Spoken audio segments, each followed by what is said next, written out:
الحمد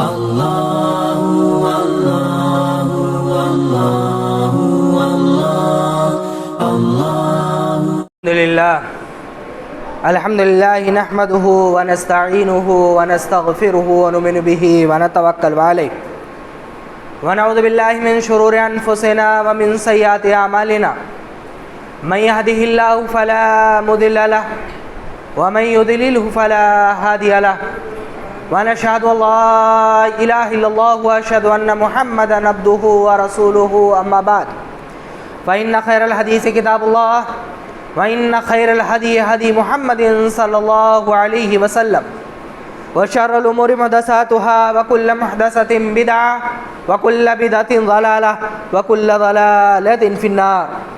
أعوذ بالله من الشيطان الرجيم. بسم الله الرحمن الرحيم.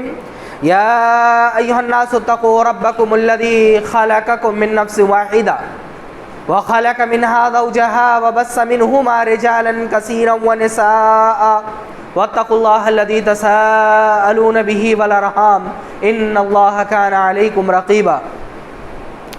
يا أيها الذين آمنوا اتقوا الله حق تقاته ولا تموتن إلا وأنتم مسلمون.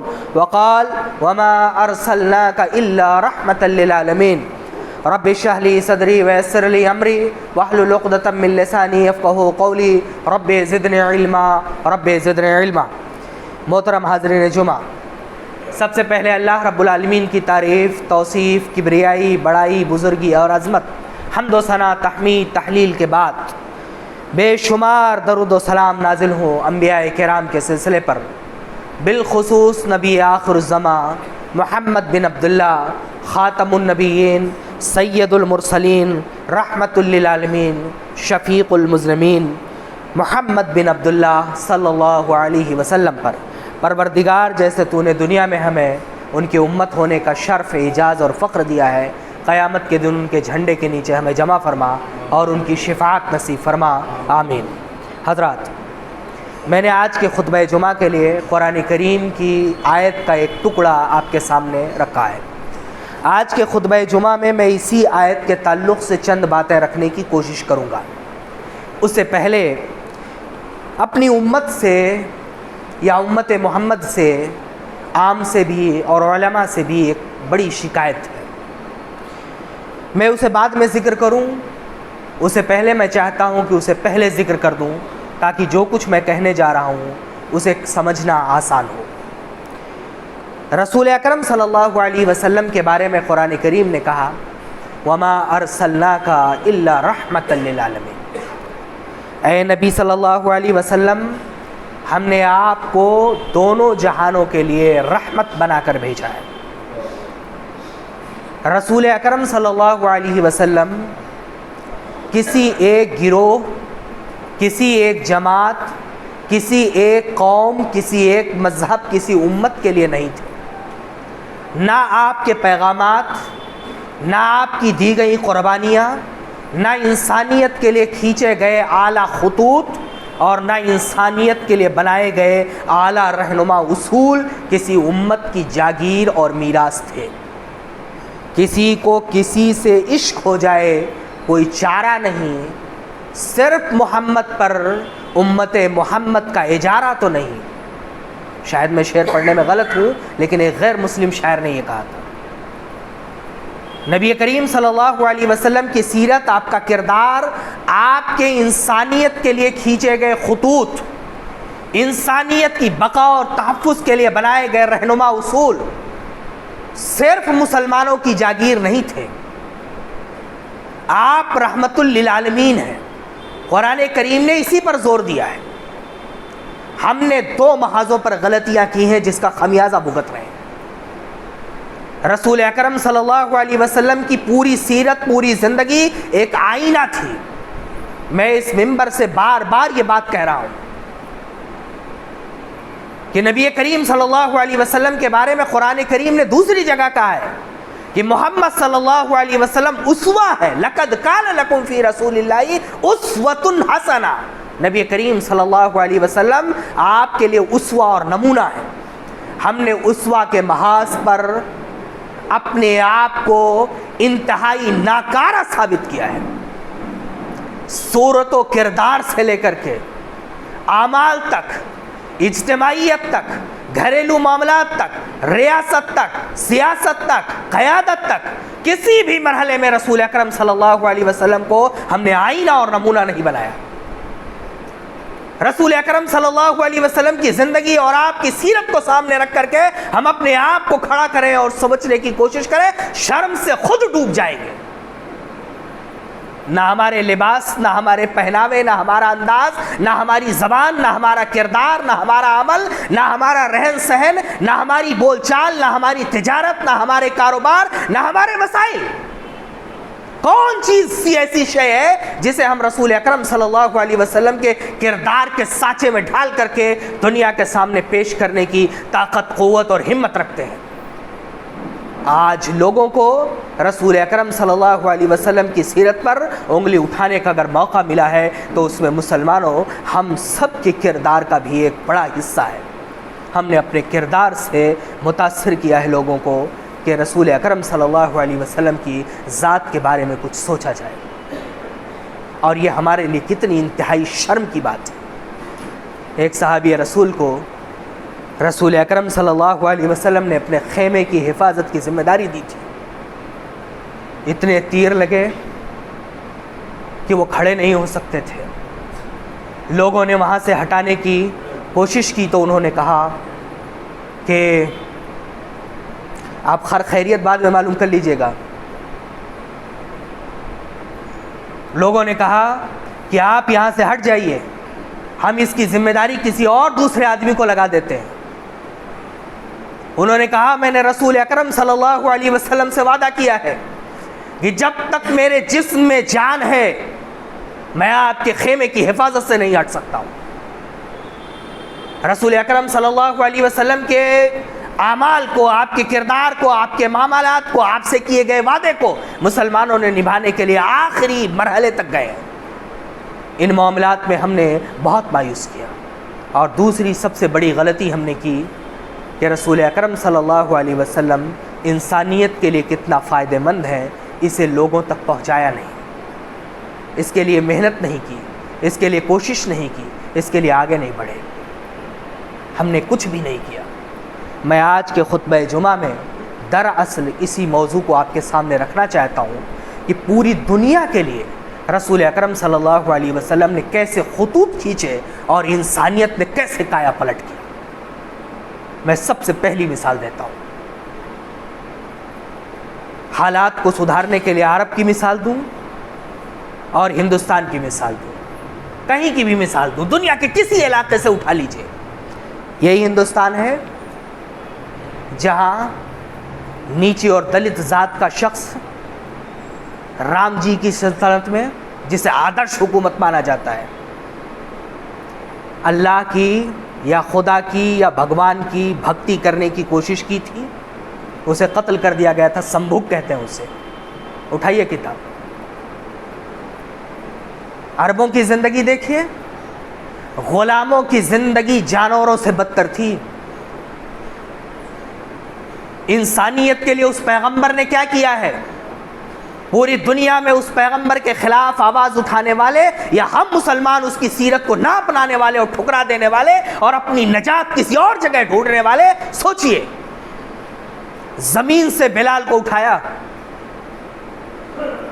مکہ کی سرزمین میں جس کی کوئی حیثیت نہیں تھی، ایک انتہائی غریب ترین ملک سے آیا ہوا غلام جس کی کوئی حیثیت نہیں ہے، کوئی اہمیت نہیں ہے، لا الہ الا اللہ کا اقرار کر دینے کی وجہ سے گلے میں رسی باندھ کر کے مکہ کی گلیوں میں گھسیٹا جاتا تھا، اور کوئی آدمی یہ نہیں تھا جو کہہ سکتا ہے کہ یہ انسان ہے، اس کے اندر روح ہے، احساس ہے، اس کے اندر انانیت ہے، اس کی ضمیر ہے، اس کے ساتھ یہ نہ کیا جائے۔ رسول اکرم صلی اللہ علیہ وسلم نے انسانیت کے لیے پیغام دیا کہ اسی مکہ کی سرزمین میں جہاں لوگ کپڑے پہن کر کے اپنے علاقے سے آ کر کے اس خانہ کعبہ کا طواف نہیں کر سکتے تھے، یا تو مکہ کے لوگ اپنا کپڑا دیتے تھے یا ننگے ہو کر کے خانہ کعبہ کا طواف کرواتے تھے عرب کے لوگ، کہ ہم لوگ تمہیں اتنا نیچ اور حقیر سمجھتے ہیں۔ اسی بلال کو اس نے اٹھایا اور کعبہ کی چھت پر کھڑا کر دیا اس دن جب 360 بتوں کو لات مار کر کے خانہ کعبہ سے نکال کر کے دین ابراہیمی کی بقا اور تحفظ اور اپنے خاندانی نظام کو قائم کر رہا تھا۔ ایک طرف ابو بکر جیسے عظیم الشخص کھڑے ہیں، عمر جیسے شخص ہیں، عثمان جیسے شخص ہیں، علی جیسے شخص ہیں، ابن عباس ہیں، رسول اکرم صلی اللہ علیہ وسلم کے چچا طلحہ ہے، زبیر ہے، فلاں ہے، کفار ہیں، سر زمین سے اٹھائے ہوئے شخص کو، اس غلام کو رسول اکرم صلی اللہ علیہ وسلم نے اٹھا کر کے خانہ کعبہ کی دیوار پر کھڑا کر دیا، چھت پر کھڑا کر دیا۔ آج دنیا میں جتنی تحریکیں بھی دبے کچلے لوگوں کے لیے چل رہی ہیں، جتنی تحریکیں بھی دبے کچلے لوگوں کو اوپر اٹھانے کے لیے چل رہی ہیں، اور جتنی بھی نیچ اونچ ذات کے لوگ، قوم کے لوگ، دبے کچلے لوگ آگے بڑھ کر کے میدان میں آئے ہیں، یہ سارا رہنما اصول کھینچا ہوا رسول اکرم صلی اللہ علیہ وسلم کا ہے، نبی کریم صلی اللہ علیہ وسلم کے بتائے ہوئے طریقے کی بنیاد پر ہے۔ جنگ فتح مکہ کے بعد رسول اکرم صلی اللہ علیہ وسلم نے جو دستور اور عمل بنایا تھا، لا فضل علی عربی لعجمی ولا لعجمی علی عربی، کسی عربی کو کسی عجمی پر فضیلت نہیں ہے، کسی عجمی کو کسی عربی پر فضیلت نہیں، کسی عربی کو کسی پر فضیلت نہیں، کسی گورے کو کسی کالے پر فضیلت نہیں، کسی کالے کو گورے پر فضیلت نہیں۔ اللہ کے یہاں اگر کوئی چیز فضیلت کی ہے وہ تقویٰ ہے اور للہیت ہے۔ آج ہندوستان میں اپنے ملک کی سوچئے، آج اپنے ملک میں اگر ایک دلت شخص ہندوستان کے سب سے بڑے عہدے پر کھڑا ہے تو یہ دین ہے رسول اکرم صلی اللہ علیہ وسلم کے کھینچے ہوئے اصول اور رہنما کی بنیاد پر، بنائے ہوئے قانون کے مطابق، بنائے ہوئے اصول کے مطابق، بنائے ہوئے قانون کے مطابق، بنائے ہوئے راستے کے مطابق۔ دنیا میں تصور کر سکتے تھے رسول اکرم صلی اللہ علیہ وسلم کے اٹھائے ہوئے قدم کے بغیر ایسا ہو سکتا تھا؟ لیکن یہ سیرت کی باتیں، یہ اہمیت، یہ مقام، یہ درجہ، یہ بلند رتبہ ہم نے کب لوگوں کو بتایا؟ اپنے عمل سے اسے کب نافذ کرنے کی کوشش کی؟ کیا آج بھی ہمارے ذہن و دماغ میں، ہمارے دلوں میں اونچ نیچ کا جذبہ موجود نہیں ہے؟ کیا آج بھی ہم کھرچ پائے؟ کیا آج ہم یہ عمل کر پائے کہ جیسے حضرت ابو بکر صدیق رضی اللہ تعالیٰ عنہ بلال کا نام لیتے تھے تو کہتے تھے قال سیدنا بلال، میرے سردار بلال نے کہا۔ ہم نے اپنی خاندانی انانیت کو کبھی کچل کر کے ایسا سوچ سکے، ایسا عمل کر سکے، ایسا کچھ بنا سکے؟ کیا کر سکتے ہیں؟ نیچے شاید آواز نہیں جا رہی ہے، اسے درست کر دیجیے۔ تو ایسا ہم کر سکے؟ بالکل ہم کہیں نہیں کر سکے۔ اللہ رب العالمین ہمیں کہنے سننے سے زیادہ عمل کرنے کی توفیق دے۔ وآخر دعوانا الحمدللہ رب العالمین۔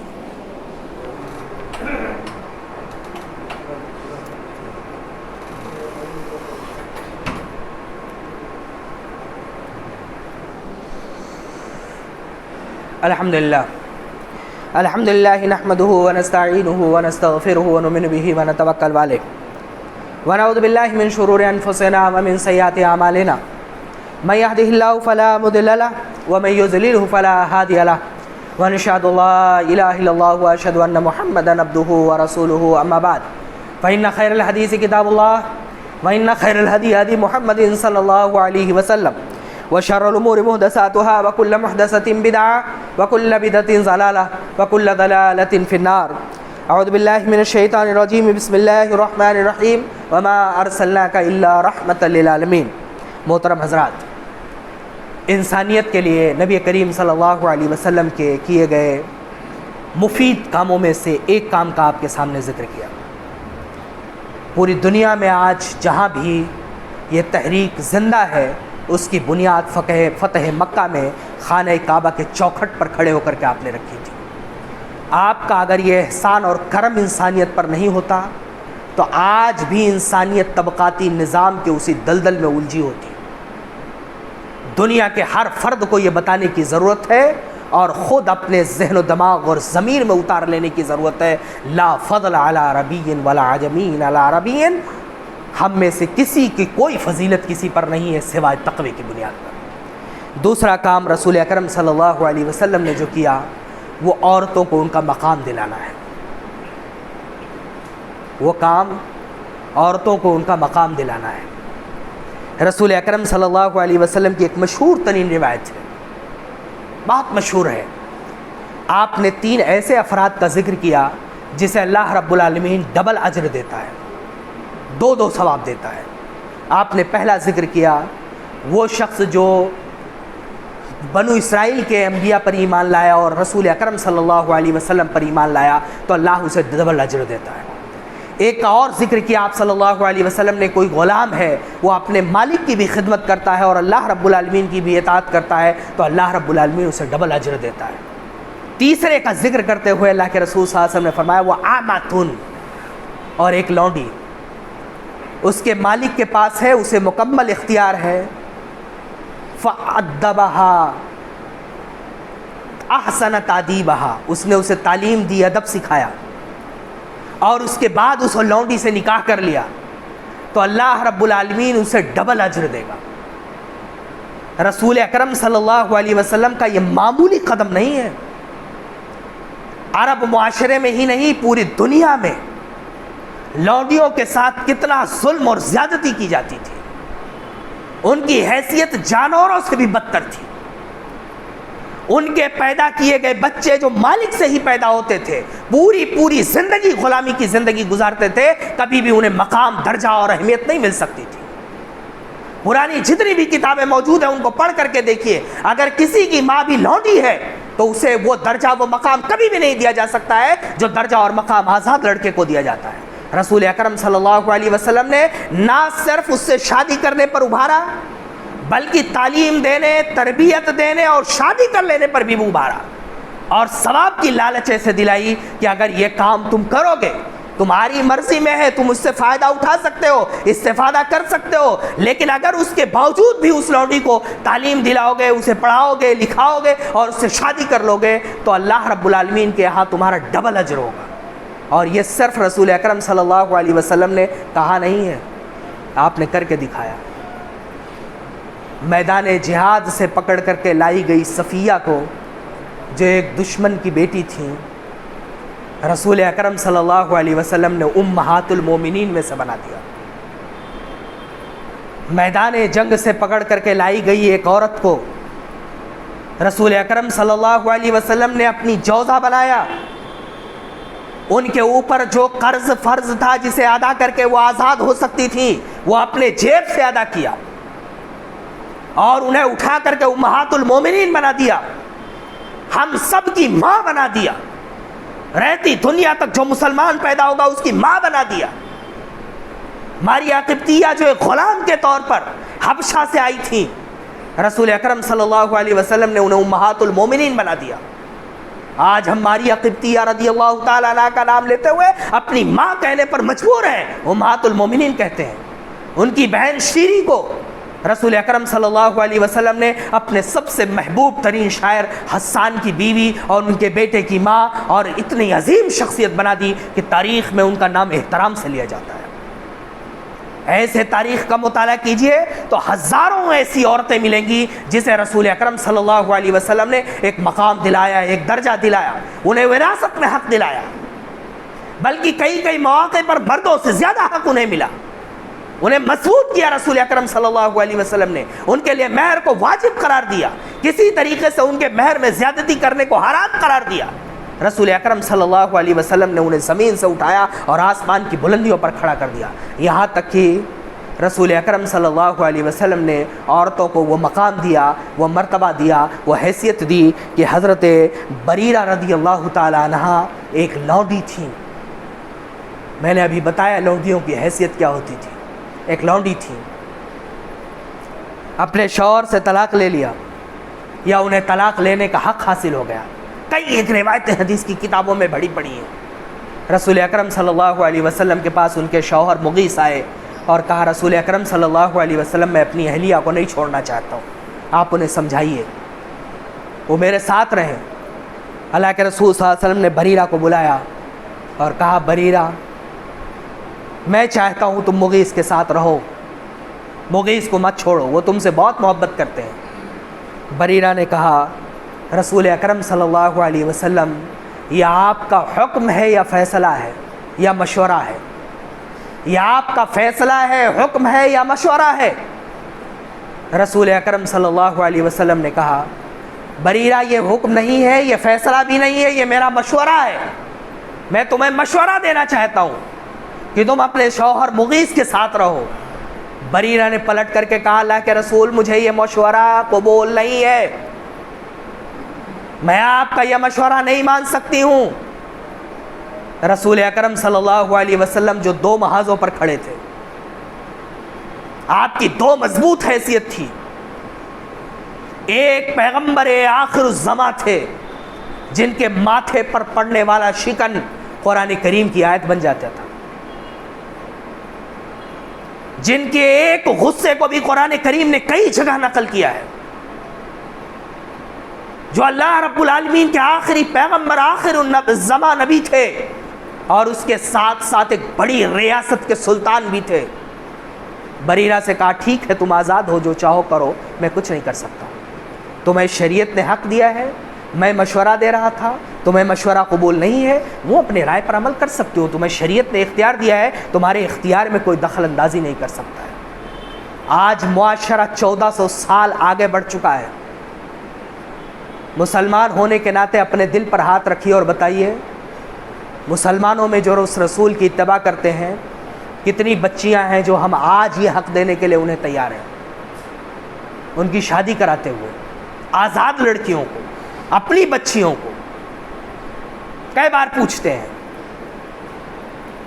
کتنی بار انہیں حق دینے کے لیے تیار ہوتے ہیں. غیروں کے یہاں کیا ہے اسے چھوڑ دیجئے، ماضی میں کیا کچھ ہوتا رہا اسے چھوڑ دیجئے، آج سے 20 سال 50 سال 100 سال 150 سال پہلے کیا ہوتا رہا اسے چھوڑ دیجئے. ایک لونڈی غلام جسے ابھی 4 دن پہلے آزاد کیا، اور کسی اور نے نہیں، رسول اکرم صلی اللہ علیہ وسلم کی اپنی جوزہ ام المومنین حضرت عائشہ صدیقہ رضی اللہ تعالیٰ عنہ. حضرت عائشہ صدیقہ رضی اللہ تعالیٰ عنہ کی ہی لونڈی تھی وہ. حضرت عائشہ صدیقہ نے اس لونڈی کو آزاد کیا، ابھی 4 دن ہوئے ہیں. اس لونڈی کے اندر، اس عورت کے اندر یہ جرات اور ہمت کہاں سے آئی کہ سلطان وقت کے سامنے کھڑی ہو گئی، نبی آخر الزماں کے سامنے کھڑی ہو گئی، خاتم النبیین کے سامنے کھڑی ہو گئی، سید المرسلین کے سامنے کھڑی ہو گئی، اور کہا رسول اکرم صلی اللہ علیہ وسلم یہ آپ کا مشورہ ہے، میں آپ کے اس مشورے سے مطمئن نہیں ہوں، میں نہیں مان سکتا ہوں. وہ پیغمبر، وہ آخر الزماں نبی، وہ صفی المذنبین، وہ رحمت للعالمین چپ چاپ خاموش ہو گیا. وہ ریاست مدینہ کا سلطان جو دلوں پر حکومت کرتا تھا، جس کی زبان سے نکلی ہوئی ایک آگ کی وجہ سے صحابہ کرام تڑپ جاتے تھے، وہ خاموش ہے. آزادی نفس، آزادی اظہار کی جو تحریکیں چل رہی ہیں، اس کی بنیاد کس نے رکھی ہے؟ اس پیغمبر آخر الزماں نے رکھی ہے بریرہ کے ساتھ. اس نبی نے یہ دیا ہے، اس نبی نے یہ پیغام دیا ہے، اس نبی نے حیثیت دی ہے، اس نبی نے انسانیت کے لیے یہ رہنما اصول بنائے ہیں. لیکن ہم نے نہ تو خود اس پر عمل کیا، نہ ہی نبی کریم صلی اللہ علیہ وسلم کی ان تمام باتوں کو کسی اور کے سامنے رکھنے کی ہمارے پاس ہمت آئی، کوشش آئی اور حوصلہ آیا. کیا کیا ہم نے؟ ایسے ہی سیرت رسول کے باب آپ پڑھتے جائیے، سیرت رسول کے باب آپ اٹھا اٹھا کر کے دیکھتے جائیے. آپ کو قدم قدم پر ایسے حالات ملیں گے، قدم قدم پر ایسے معاملات ملیں گے کہ آپ دنگ رہ جائیں گے کہ رسول اکرم صلی اللہ علیہ وسلم نے دنیا کے لیے، انسانوں کے لیے، عام افراد کے لیے، عام لوگوں نے کے لیے کیا کیا رہنما اصول چھوڑ کر کے گئے. کسی بھی امت کی بقا، تحفظ اور بھلائی اس پر ہے کہ وہ دنیا کے لیے رحمت ہو، دنیا کے لیے اصول اور قاعدہ بنائے، دنیا کے لیے نظام بنائے، اور وہ نظام اور وہ قاعدے دنیا کے لیے فائدہ مند ہو. عورت جسے اس کے شوہر کے مرنے کے بعد بیٹوں میں تقسیم کر دیا جاتا تھا، جس کی کوئی حیثیت نہیں تھی، مردوں کو لا کر کے اس نبی نے قدموں میں رکھ دیا اور کہا کہ جنت ماں کے قدموں کے نیچے ہے.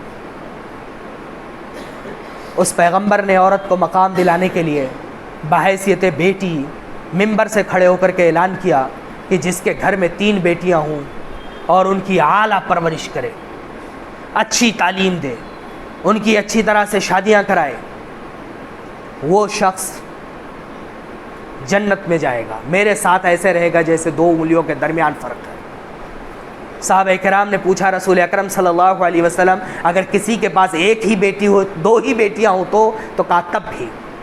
کہا اگر اللہ کے رسول صلی اللہ علیہ وسلم 1 ہی بیٹی ہو، نبی کریم صلی اللہ علیہ وسلم نے کہا تب بھی اللہ کو آپ کی نیت محبوب ہے.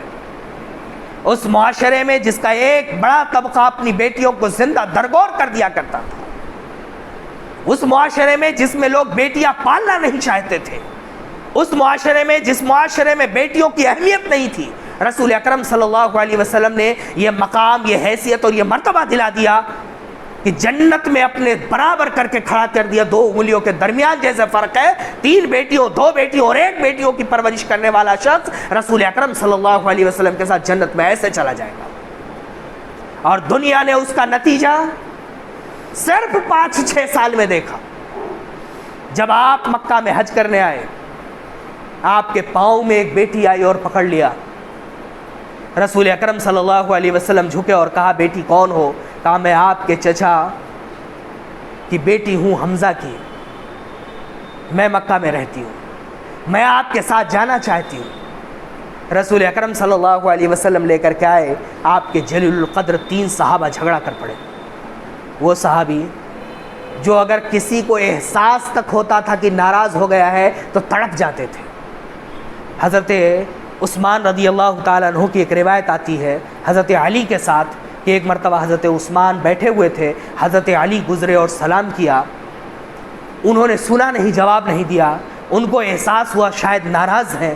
حضرت ابوبکر صدیق سے جا کر کے شکایت کی کہ ہو سکتا ہے مجھ سے کوئی غلطی اور خطا ہو گئی ہو، انہوں نے میرے سلام کا جواب نہیں دیا، وہ ناراض لگتے ہیں، آپ ہم دونوں کے درمیان صلح کرا دیجیے۔ حضرت ابوبکر صدیق نے بلایا، حضرت عثمان نے کہا میں نے نہیں سنا، میں ایک پریشانی میں مبتلا تھا، سوچ رہا تھا، اس لیے مجھے احساس نہیں ہوا کہ کوئی شخص میرے ساتھ گیا ہے اور اس نے مجھے سلام کیا۔ ایسے صحابہ کرام ایک دوسرے سے اس قدر محبت کرنے والے 3 صحابہ کرام ایک ساتھ لڑ گئے۔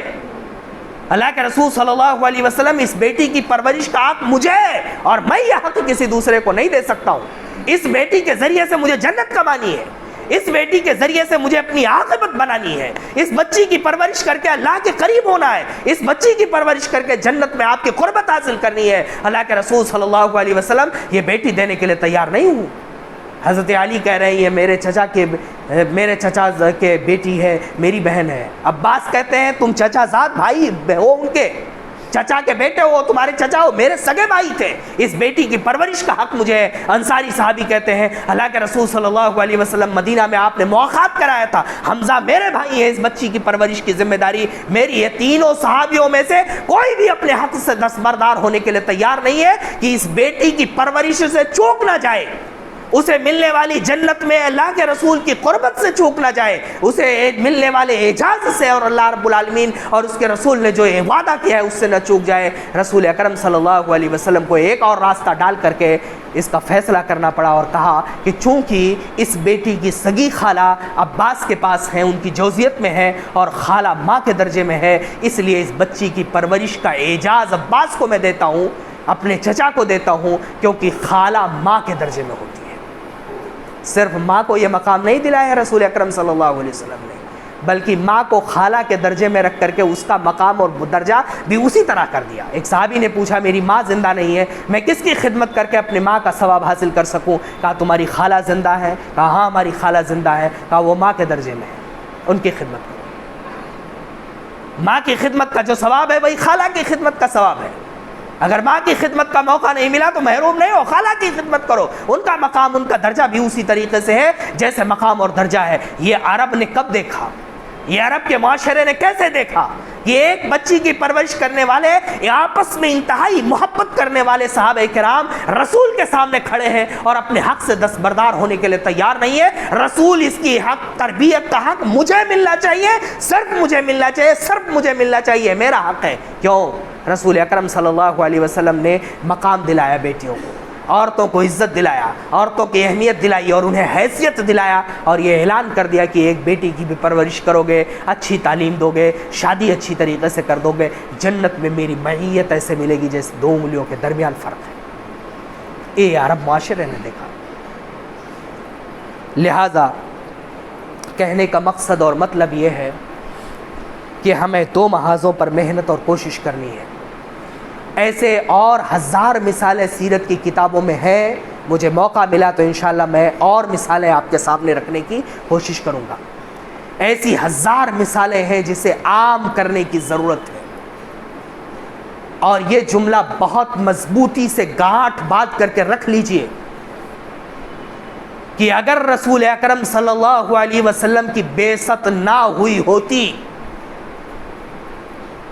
تو آج انسانیت، انسانی حقوق، انسانی عظمت، آزادی رائے، یہ سب کچھ کتابوں میں بھی نہیں پائے جاتے۔ اگر رسول اکرم صلی اللہ علیہ وسلم کی بعثت نہیں ہوئی ہوتی تو دنیا کے تمام مذاہب یہ کہتے ہیں کہ عورتوں کی خطا کی وجہ سے آدم کو جنت سے نکالا گیا تھا۔ اگر نجات چاہتے ہو، خدا کو راضی کرنا چاہتے ہو، تو عورتوں سے کنارہ کشی اختیار کر لو۔ دنیا کے تمام مذاہب یہ چیخ چیخ کر کے کہہ رہے ہیں، اور آج بھی ڈنکے کی چوٹ پر کہہ رہے ہیں۔ رسول اکرم صلی اللہ علیہ وسلم کی بعثت نہیں ہوئی ہوتی تو آج عورتوں کو یہ مقام، یہ درجہ، یہ مرتبہ کسی صورت میں نہیں ملتا۔ انہیں زبان کھولنے کی بھی اجازت نہیں تھی، کسی دوسرے کے بارے میں کوئی تبصرہ کرنا تو دور کی بات ہے۔ انہیں گھر سے نکلنے کی اجازت نہیں تھی، انہیں جائیداد بنانے کی اجازت نہیں تھی، انہیں معاشرے میں آنے کی اجازت نہیں تھی، انہیں اپنے ماں باپ کے سامنے زبان کھولنے کی اجازت نہیں ہوتی۔ اور آج دنیا غلاموں کے تعلق سے جس انتہائی دور پر کھڑی ہوتی، اس کا آپ تصور اور اندازہ نہیں لگا سکتے ہیں۔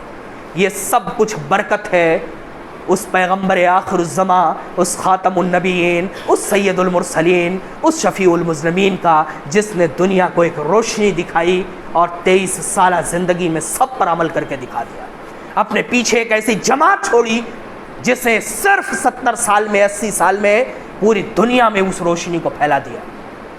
جس علاقے میں لونڈیوں کی حیثیت یہ تھی، اسی علاقے میں، اسی امت میں غور کر کے بعد میں دیکھیے، بنو امیہ کے 2/3 اور بنو عباس کے تقریباً کچھ بادشاہوں کو، بلکہ ایک خلیفہ کو چھوڑ کر کے تمام خلیفہ لونڈیوں کی اولاد ہیں۔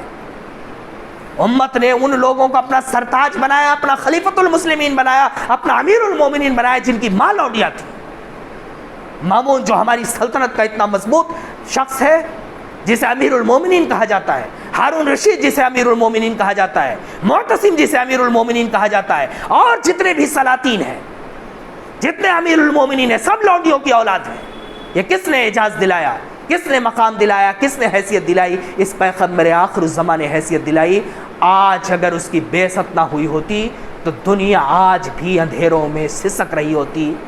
ہم نے غلطی کی کہ خود نمونہ نہیں بنے، اور دوسری بڑی غلطی یہ کی کہ اسے اپنی جاگیر سمجھ لیا اور اپنے آپ تک اسے محدود کر لیا، کسی کو بتانے کی زحمت گوارا نہیں کی۔ چراغ تو جل رہا ہے، روشنیوں کو ہم نے گھیر رکھا ہے، نہ خود استفادہ کرتے ہیں، نہ کسی کو استفادہ کرنے کی موقع دیتے ہیں، اور جب بھی سیرت رسول کے جلسے جلوس کرتے ہیں، یا تو مسجدوں میں سمٹ کر کے کرتے ہیں، اور یا تو مسجدوں سے باہر کرتے ہیں تو قصے کہانیاں سناتے ہیں، بے سر پیر کی سناتے ہیں، جس کی کوئی حیثیت نہیں ہے، معاشرے کو جسے کوئی ضرورت نہیں ہے۔ زمینی حقائق سے رسول کو جوڑیے۔